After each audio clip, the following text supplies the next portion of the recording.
matin. Bonjour Marc Fauvel. Ces dernières semaines, ces derniers mois, la France vient de connaître plusieurs affaires dramatiques qui impliquent des mineurs. La dernière en date, c'était lundi dans le Val d'Oise. 2 adolescents de 15 ans viennent d'ailleurs d'être mis en examen. Ils auraient roué de coups et jeté dans la Seine l'une de leurs camarades de classe. Le mois dernier, dans l'Essonne, ce sont des bagarres entre bandes rivales qui ont fait 2 morts, là encore des adolescents. Est-ce qu'il y a aujourd'hui une forme d'ultra-violence dans une partie de la jeunesse ? En tout cas, il y a des phénomènes qu'on n'accepte pas. Peut-être aussi qu'on n'accepte plus, parce que les rixes, les affrontements entre bandes, on se souvient des blousons noirs dans les années 60, existent presque depuis toujours. Mais la tolérance sociale à l'égard de ces violences n'est plus la même, et heureusement, parce que c'est inacceptable et on ne peut pas s'habituer à ce que des jeunes soient aussi violents. Pour vous, c'est pas un phénomène qui s'aggrave, c'est qu'on en parle plus, qu'on le tolère moins. Non, c'est ce que j'allais dire, c'est que par ailleurs, je pense qu'il y a une forme d'aggravation sous 2 aspects. D'abord, la jeunesse de ceux qui commettent des actes inouïs. Moi, je pense en particulier dans l'Essonne, cette jeune fille Lilibelle, 14 ans, qui prend un coup de couteau dans le ventre et qui décède. Le lendemain, c'est un autre jeune du même âge, 13 ans même, je crois, qui décède sous un coup de couteau là, aussi. Et donc, c'est très jeune, c'est très très jeune. Et le nombre de rixes en ce début 2021 semble déjà plus élevé que les années précédentes. Donc je dis pas qu'il n'y a pas une aggravation, mais je dirais que c'est pas un phénomène complètement nouveau.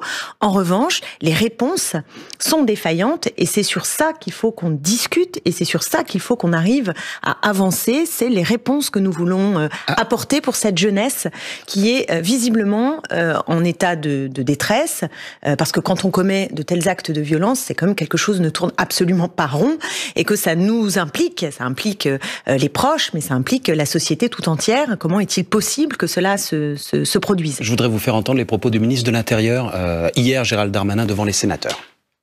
Quand vous parlez d'enfants de 11, 12 ou 13 ans, vous avez dit vous-même moins de 15 ans, je ne sais pas très bien ce que la police ou la gendarmerie peut faire de plus que les parents ou que le suivi éducatif d'une partie de ces personnes. Que voulez-vous que nous fassions que mettre en prison des enfants de 12 ans ? Pendant qu'on écoutait Gérald Darmanin, vous disiez c'est incroyable, pourquoi ? Qu'ils disent qu'est-ce qu'on peut faire, comme si c'était évident que la puissance publique ne pouvait rien faire. Oui, je suis un peu stupéfaite, pardonnez-moi, je n'avais pas entendu ces propos. Et j'ai signé précisément Qu'est-ce que la police peut faire de plus que les parents, dit-il précisément ? Voilà, mais la question n'est pas que la police. Probablement la police, elle joue son rôle d'application de la loi. Mais c'est en amont que la question se pose. Et donc, que peut faire la puissance publique ? Beaucoup de choses. Et j'ai signé hier une tribune avec plus de 110 personnes qui sont justement des professionnels de l'éducation, du secteur social, de la justice des mineurs, du monde associatif. Et qu'est-ce que nous avons dit ? Nous avons dit qu'il y a péril en la demeure parce que les budgets qui sont consacrés à l'éducation à la non-violence, alors là c'est très faible, ça n'existe quasiment pas, mais il faut une éducation à la non-violence dans les établissements scolaires. On a un problème avec, vous le savez sans doute, les services de prévention et de protection de l'enfance dont les moyens fondent comme neige au soleil. Même chose sur les médiateurs sociaux. Il faut des médiateurs et des médiatrices sociaux. Dans cette tribune, Clémentine Autain, qu'on a lue avec Néla, vous insistez aussi sur le rôle des parents qui parfois sont désemparés, bien sûr, qui ne savent pas faire. Je pense à des parents isolés notamment. Qu'est-ce qu'on peut faire pour les aider dans ces cas de figure-là quand des adolescents de 13, 14 ou 15 ans passent les journées ou les nuits dehors? Bien sûr. D'abord, il n'y a pas une solution miracle. Ce qui est sûr, c'est qu'il faut de l'accompagnement. Il faut de l'humain, il faut aussi des mesures sociales, parce que dans les familles monoparentales, avec des femmes, puisque ce sont essentiellement des femmes, qui partent à 6h du matin parce qu'elles travaillent à l'autre bout, par exemple, de l'Île-de-France, pour prendre un cas concret, qu'elles rentrent le soir, qu'elles sont épuisées, qu'elles ne savent pas comment elles vont finir le mois, qu'elles sont elles-mêmes dans un état de stress immense, forcément, elles n'ont plus l'énergie, elles n'ont plus la possibilité d'être disponibles pour s'occuper, parfois, des enfants. Mais l'autorité parentale, ça se décrète pas ? Expliquer aux enfants qu'ils doivent rentrer à l'heure s'ils ont décidé de ne plus le faire. Oui, mais c'est si pas vous quelque avez chose qu'on décrète d'un coup de si vous avez des médiateurs dans la rue, ce qui avait quand même un nombre beaucoup plus important il y a quelques années, il y a aussi des substituts possibles. C'est à eux de ramener les enfants à la maison ?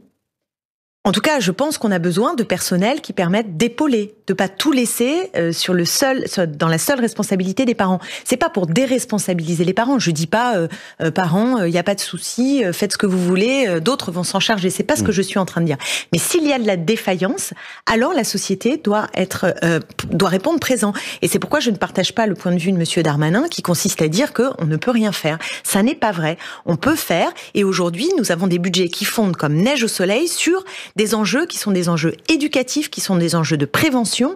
Et c'est pourquoi nous avons tiré la sonnette d'alarme, parce que si on n'est que sur le volant répressif, comme le fait la droite ou le gouvernement, enfin je pléonasme, ou la droite au gouvernement, je pense qu'on est dans une impasse. C'est-à-dire qu'on ne trouve pas les solutions qui vont nous permettre de faire régresser ces violences, le harcèlement scolaire et tout ce qui s'y passe qui est inacceptable. Le garde des Sceaux, Éric Dupond-Moretti, vient de présenter une réforme de la justice des mineurs dont l'un des points clés est qu'il faut apporter une réponse plus rapide. Il dit que le premier jugement, la première décision de justice doit intervenir 3 mois après les faits. En tout cas 3 mois après la conclusion de l'enquête. Aujourd'hui, il faut 18 mois en moyenne pour qu'un mineur soit jugé. Vous avez voté contre à l'Assemblée nationale. Pourquoi ? Mais le problème de la lenteur de la justice, c'est d'abord le problème des moyens de la justice. Le problème de la lenteur, mais venez avec moi au tribunal de Bobigny. Venez écouter, venez regarder ce qui se passe. Tout est en retard.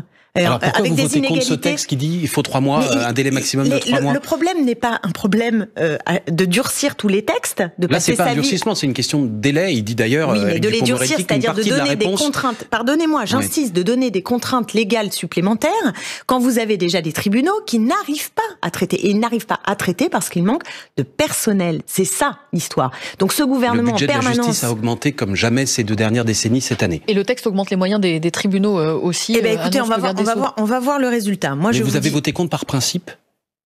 Par principe, j'imagine qu'il n'y avait pas que ça dans cette loi, non, Monsieur Fouvel ? Non, il y a plusieurs points qu'on vient de rappeler. Donc je ne savais pas que nous allions faire un débat sur c'est pas sur un débat, cette loi. Non. Mais je vous assure que quand on vote, on regarde l'ensemble des choses et on n'est pas dogmatique. Vous savez, quand il y a des propositions de loi qui nous conviennent, des amendements qui nous conviennent, on les vote. Voilà. Mais quand on estime que l'économie générale d'une loi ne convient pas, on ne la vote pas. Voilà. Et c'est pas simplement lié à une chose dans la loi. C'est l'ensemble de la loi que nous envisageons. Clémentine Autain, députée insoumise de Seine-Saint-Denis, qui portera les couleurs du parti des Insoumis aux élections régionales de juin prochain, est notre invitée. On va s'interrompre quelques instants, si vous voulez bien, le temps du fil info à 8h40 avec Mélanie Delaunay. C'est aujourd'hui que l'Agence européenne des médicaments rend son avis sur le vaccin contre le Covid de Johnson & Johnson. Ce sera le 4e autorisé. Pour celui-ci, une seule dose suffit. Les premiers flacons sont espérés le mois prochain en France. À Marseille, la mairie espère transformer dès lundi le stade Vélodrome en centre de vaccination. 500 injections par jour prévues dans un premier temps. Ils ont été placés en détention provisoire. Le couple d'adolescents qui a tendu un guet-apens à Alichat, mis en examen pour assassinat. L'élève de 14 ans du même lycée professionnelle est morte après avoir été frappée et jetée dans la Seine à Argenteuil dans le Val d'Oise. Le président de l'UDI, Jean-Christophe Lagarde, en garde à vue ce matin pour détention d'armes non déclarées, entendu par la police judiciaire de Seine-Saint-Denis. Compliqué de choisir ses études sans salon d'orientation ou portes ouvertes, les lycéens de terminale ont jusqu'à ce soir minuit pour inscrire jusqu'à 10 vœux de formation post-bac sur la plateforme Parcoursup. France Info. Le 8-30 France Info, Neila Latrousse, Marc Fauvel. À Strasbourg, à Pau et à Paris, des théâtres et des espaces culturels sont occupés en ce moment par des professionnels du spectacle auxquels vous avez apporté votre soutien en vous rendant vous-même au théâtre de l'Odéon mardi. Concrètement, que réclamez-vous, qu'attendez-vous du gouvernement ? Ce que nous attendons, c'est qu'il écoute sérieusement ce que disent les personnels qui font vivre les lieux culturels dans notre pays. Donc ce qu'on attend, c'est d'abord un calendrier de réouverture. Pour l'instant, il n'y a aucune visibilité sur la potentialité de réouverture. Et ce débat devrait avoir lieu parce que c'est pas simplement pour les professionnels de ce secteur l'enjeu. C'est pour nous toutes et tous, parce que nous sommes des êtres qui n'avons pas vocation simplement à faire métro, boulot, dodo. Nous sommes des êtres qui avons besoin de partager du sensible, de projeter nos imaginaires. Du coup, la culture est en fait essentielle à nos vies. Donc le choix du gouvernement... Aujourd'hui, avec des professionnels de la culture, avec Roselyne Bachelot, ministre de la Culture, avec le Premier ministre. Oui. Réunion ce matin. Le calendrier doit être annoncé ce matin pour vous ? Il aurait dû être annoncé depuis bien longtemps déjà, mais ce matin, j'espère si un calendrier est annoncé, l'action s'arrête. J'espère que le gouvernement ne rencontre pas les syndicats pour donner la réponse qui m'a été faite mardi à ma question d'actualité sur le sujet, c'est-à-dire tout va très bien, Madame la Marquise. Donc il y a un enjeu de calendrier, il y a un enjeu de protection des intermittents, parce que l'année blanche ne va pas suffire, vous le savez, ça s'arrête au 31 août, et en fait, la situation, elle va être en chaîne dans les mois. Alors, pour expliquer rapidement l'année blanche, hein, les intermittents doivent cotiser un certain nombre d'heures. Voilà, ils doivent cotiser 507 heures pour valider leurs droits. Donc, s'ils n'ont pas travaillé pendant une année, évidemment, ils ne peuvent... la plupart du temps. Voilà, ils ne peuvent pas valider leurs droits. Donc, c'est ce qui est d'ailleurs un point très important, parce que le système de l'intermittence qui a été conquis en 36, hein, donc c'est le Front populaire qui a installé cette logique qui est très bonne, qui est un bon régime pour les intermittents, souvent menacés ces dernières années, rognés, etc., mais qu'il faut chérir et même étendre. Parce qu'il y a plein d'autres métiers précarisés aujourd'hui qui sont dans les secteurs paraculturels, si j'ose dire, en tout cas qui dépendent aussi de cette vitalité culturelle. Donc, d'abord, culture, lieu essentiel, ensuite, protection de ces intermittents et d'autres sujets qu'il va falloir mettre sur la table. Je prends un exemple, les intermittentes qui sont enceintes. Elles ont un problème aujourd'hui pour accéder au congé de maternité.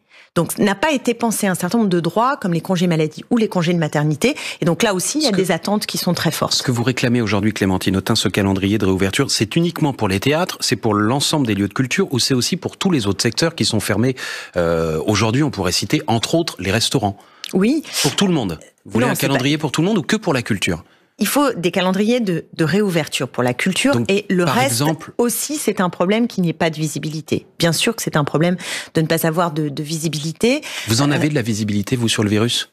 Non, mais par contre, je pense qu'on a de plus en plus de visibilité. Alors, il y a les variants qui arrivent, j'entends bien que c'est compliqué, mais nous savons que ça va durer.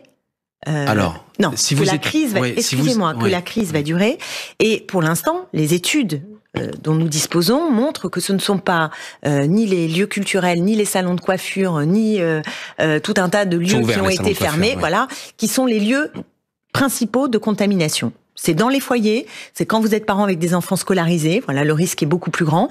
Donc on peut se poser la question et avoir enfin le débat que nous n'avons pas eu à l'Assemblée. Parce qu'on a débattu toute une série de lois depuis ces derniers mois, mais par contre, les décisions qui ont trait à la crise sanitaire se décident dans un conseil de défense et sans débat parlementaire. Or, savoir ce qu'on ouvre, ce qu'on n'ouvre pas, les procédures qu'on pourrait mettre en place, et on le peut dans le monde culturel, on le peut.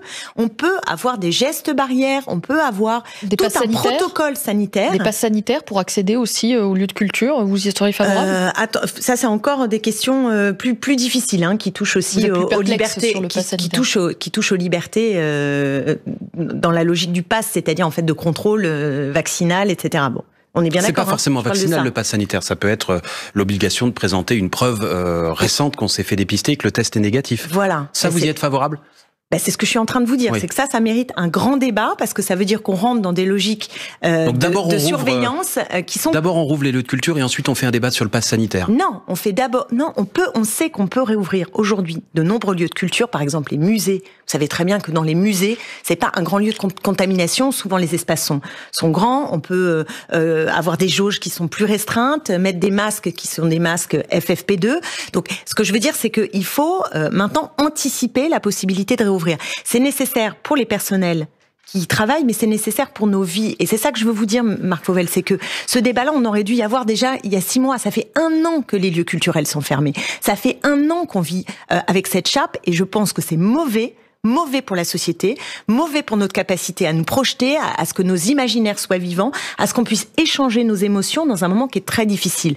Donc j'en veux au gouvernement d'arriver. Alors c'est vrai qu'il y a les variants, je ne nie pas les difficultés, c'est absolument pas ça, mais je ne crois pas qu'on puisse vivre sous cloche d'un point de vue culturel durablement. C'est inadmissible, ce n'est pas tolérable. Pardon, vous comprenez la différence de traitement qu'il y a en ce moment entre plusieurs villes comme Dunkerque et Nice, où on est reconfiné le week-end, et l'Île-de-France, où l'on n'a pas durci les mesures sanitaires, alors que la circulation du virus y est quasiment semblable. Non, mais vous allez pas moi, je vais pas vous dire que je comprends toutes les mesures qui sont prises, hein. Je suis comme tous les Français. Vous venez de nous dire qu'il fallait à tout prix rouvrir. Je suis en train de vous dire que les mesures Non, vous me parlez des mesures gouvernementales où on fait une chose à un endroit et pas à un autre, où on fait une chose, on ouvre des centres commerciaux pendant le premier confinement et on ferme les théâtres et les musées, et vous me demandez la cohérence. Eh bien non, je vous réponds très clairement, je ne comprends pas la cohérence du gouvernement. D'accord, donc ça veut dire que tout le monde le week-end ou personne? Je ne crois pas que la méthode du confinement soit efficace. Vous voulez le fond de ma pensée, le problème, il est ailleurs. Voilà, en Île-de-France, on est menacé maintenant d'un nouveau confinement, mais il faut s'interroger d'abord sur est-ce que c'est efficace ? C'est-à-dire, est-ce que le confinement est efficace ? Or, quand on regarde les pays qui ont confiné, les pays qui n'ont pas confiné, les résultats, c'est pas aussi clair que ça. C'est-à-dire que le confinement soit d'une totale efficacité, sauf si on est sur une île totalement fermée, c'est pas totalement efficace. Mais le problème majeur, il est sur le fait qu'en Île-de-France, la saturation vient du nombre de lits de réanimation. 1100 lits aujourd'hui de réanimation. En mars dernier, il y en avait 2000. Donc la saturation arrive évidemment plus vite quand on n'a que 1100 lits. Qu'est-ce qui s'est passé depuis un an ? On a fermé 900 lits entre mars dernier et aujourd'hui ? Oui, on n'a pas permis de pérenniser 900 lits supplémentaires. Pourquoi ? Parce le gouvernement est dans la même erreur qu'avant.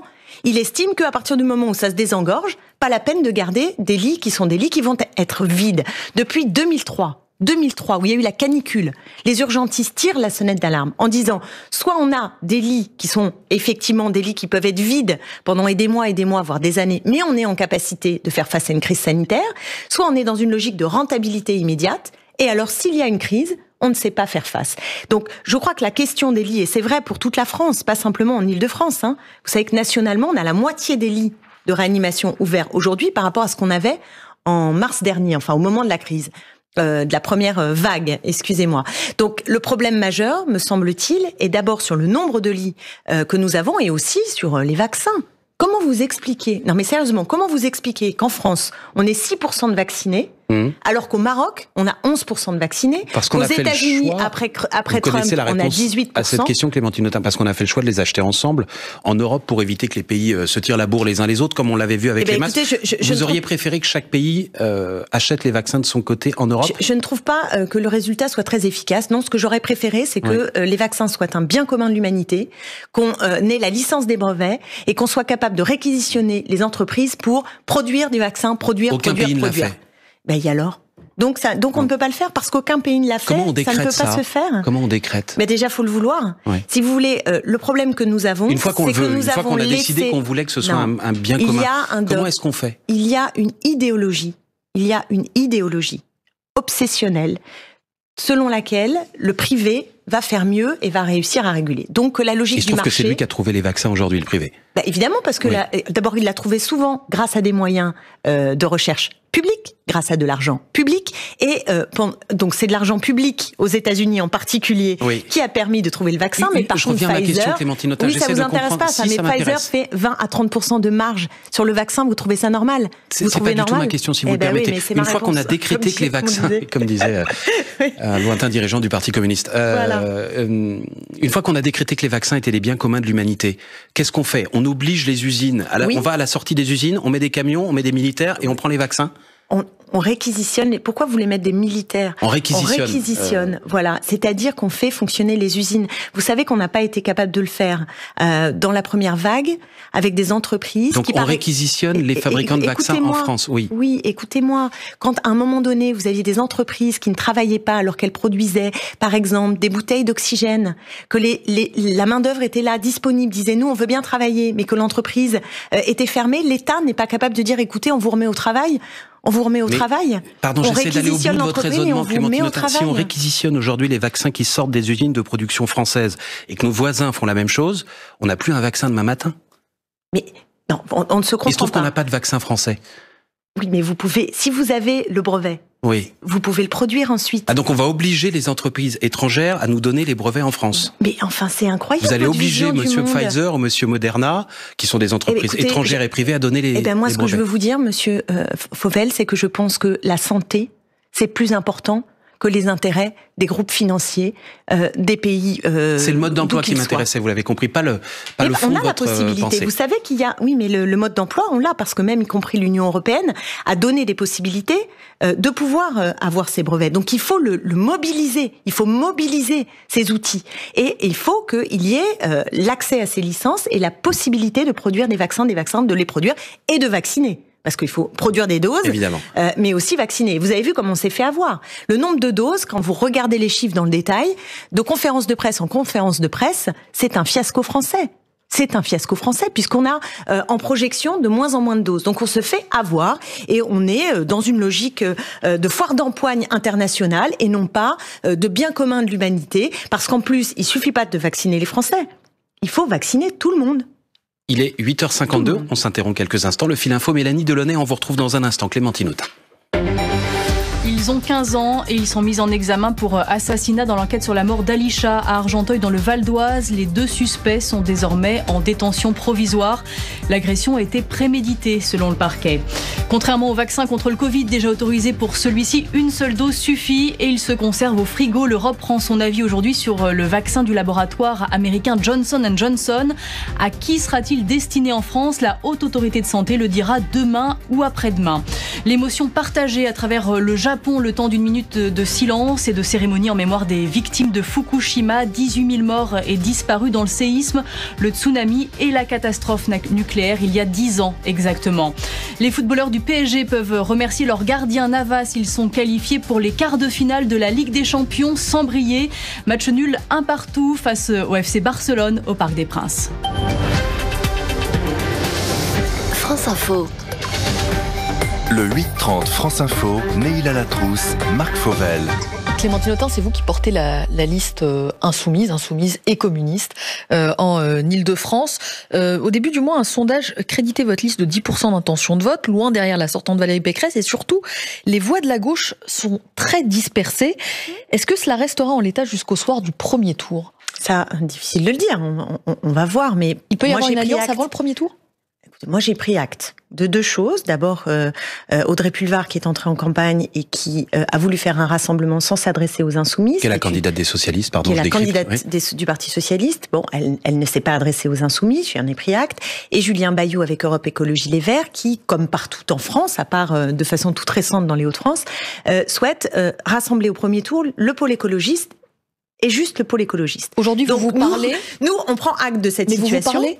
Ça discute entre les trois listes. Écoutez, Julien Bayou, je le croise dans un certain nombre de combats communs que nous avons, au Triangle de Gonesse, à Grand-Puy, vous savez, où il y a une raffinerie qui doit être fermée à cause de Total, et là aussi, il y a besoin de faire entendre la voix, notre voix en tout cas, parce qu'on n'entend pas celle de Valérie Pécresse malheureusement sur ce sujet, qui est un sujet très important, parce que c'est la seule raffinerie d'Île-de-France. Donc que la présidente de région n'a rien à faire, que Total décide qu'en Île-de-France on n'ait plus de raffinerie, c'est un vrai problème. Pareil sur le Triangle de Gonesse, où j'aimerais bien connaître le point de vue de Valérie Pécresse. Nous soutenons un projet d'économie circulaire à la place de la folie de la famille Mulliez qui voulait. Vous êtes contre l'artificialisation des sols. Elle est contre. Oui. Je ne sais pas ce qu'elle veut faire sur le Triangle de Gonesse. Nous avons un projet. Non, je disais, votre projet, c'est effectivement je rappelais donc ce sont des combats. Je disais pour Julien Bayou que c'était donc des combats communs qui faisaient qu'on se croisait. Et moi, je l'ai dit aussi, je suis pour que nous disions aux Franciliennes et aux Franciliens aujourd'hui de façon très claire que au second tour, il y aura une fusion des listes. En tout cas, moi, si je suis en tête à gauche, je mettrai toute mon énergie pour qu'il y ait cette fusion des listes. Et auquel cas, vous verrez que au second tour, et même dans les sondages qui sont faits aujourd'hui, nous pouvons disputer la région à Valérie Pécresse. Et je crois que c'est notre devoir d'ouvrir. Clémentine Autain, il faut 10% pour pouvoir se maintenir. Cet espoir. Pardon, je vous ai encore coupé la parole. Je vous en prie. M'en vouloir. Il faut 10% pour pouvoir se maintenir au second tour des élections régionales. C'est-à-dire qu'il peut y avoir un duel, une triangulaire, une quadrangulaire. Pourquoi pas 3 listes de gauche? Vous dites non. Quoi non? Je souhaite. Oui. Je le dis avec force que nous ayons au second tour une seule liste des gauches et des écologistes. On se rassemble derrière la liste qui est arrivée première à gauche, c'est ça? Ce que je vous dis, c'est que si je suis en tête, je mettrai mes forces pour qu'il y ait ce rassemblement. Et ce que je souhaite, et je vous le dis, Marc Fauvel, si vous invitez Julien Bayou ou Audrey Pulvar, je serais ravie que les choses soient clarifiées de leur côté et que les deux puissent s'engager, comme je le fais devant vous, très solennellement, à dire qu'ils mettront toutes leurs forces s'ils sont en tête pour créer les conditions du rassemblement. Audrey Pulvar, la candidate socialiste, propose, si elle est élue à la tête de la région Île-de-France, que tous les transports en commun soient désormais gratuits. C'est une bonne idée ou pas? La question de la gratuité est un horizon que nous portons depuis très longtemps. Vous le savez, ma famille politique, depuis très longtemps, se bat pour l'horizon de gratuité. Nous, ce que nous proposons, c'est qu'immédiatement, il y ait un choc de solidarité dans les transports, mais pas seulement, dès juillet. Et dès juillet, je souhaite que nous ayons la gratuité pour les moins de 25 ans et pour tous les bénéficiaires des minima sociaux, parce qu'aujourd'hui, c'est assez complexe et tous et toutes n'y ont pas droit. Audrey Pulvar veut que ce soit le cas de tout le monde, quels que soient les revenus. Il faut avancer vers la gratuité, mais vous savez que le budget n'est pas extensible de façon folle, donc il faut qu'on avance vers la gratuité, mais qu'on investisse dans les infrastructures. Vous savez, moi je suis une usagère du RER-B. Quand je vois l'état du RER-B, les choix qui sont faits, y compris par la région, qui préfère voir grandir le CDG Express, qui est un train pour les riches, plutôt que d'investir pour le RER-B. Bon, voilà, ça c'est un choix. Mais ce que je veux dire, c'est qu'on a besoin d'investir dans le RER-B, d'investir dans le RER-D, d'investir dans des infrastructures. Et pour ça, il faut payer les abonnements tous les mois. Et pour ça, pas forcément, parce qu'il y a aussi la part des employeurs, et il faut pas oublier de les solliciter, parce que eux aussi bénéficient quand même de la possibilité pour les Franciliennes et les Franciliens de pouvoir circuler en Ile-de-France. Donc il faut améliorer les transports et avancer vers la gratuité. Merci beaucoup Clémentine Autain. Merci à vous. Députée insoumise de Seine-Saint-Denis et tête de liste des insoumis aux élections régionales et des communistes. Et des personnalités du mouvement social, culturel, etc. Merci beaucoup Clémentine Autain. Bonne journée à vous. Merci.